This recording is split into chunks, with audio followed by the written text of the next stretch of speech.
Okay, Brian, what I've got here is the cosmology of the world. Let me quickly explain this and move this across to here. At the very centre of the universe is the trader's world, or the sun. It provides all the heat and light for the planets to live.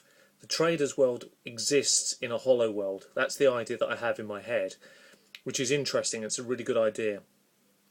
Most people don't know it, so they see trader's world as a completely different thing.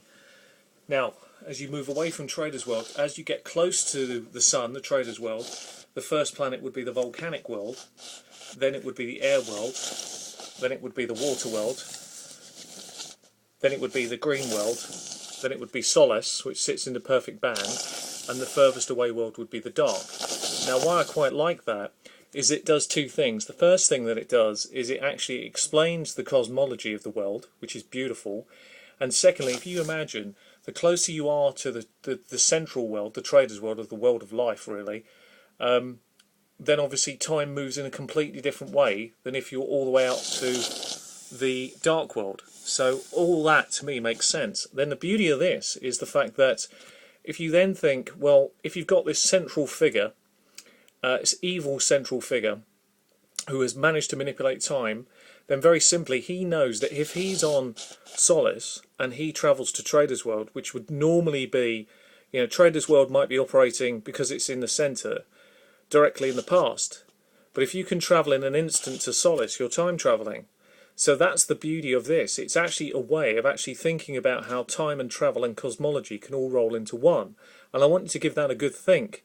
I really want you to think about that. And it also fits the bill, if I move back across the original drawing over here, about the various elements. So you've got the fire, you've got the dark, the light, the air and everything else centred around the Trader's World, the hub, which really does make sense to me. So I thought I'd share the cosmology with you as a snippet of part of the idea I thought about, because I think it would really do a lot of good. And just to recap, A, it ties in all the worlds on a central theme, which is beautiful.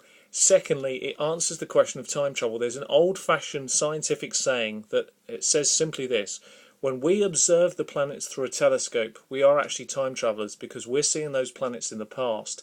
And that's the point. They're seeing us in the past as well. Now, if you can manipulate those factors, then you have time travel. And that's where I think this creature is. He's now disturbed or upset that time-travelling line. Those lines are blurred now. And because they're blurred, I think all the worlds have lost communication with each other.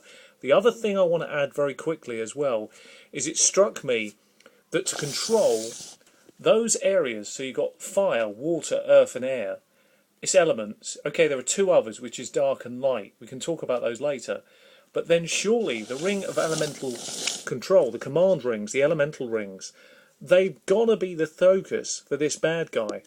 What if he's collected most of them? Perhaps he believes Solace is the location for another. And perhaps, because he's got to manipulate other people to do his work for him, perhaps he's got these various worlds turning on one another, or these gods. It's just spitballing at the moment.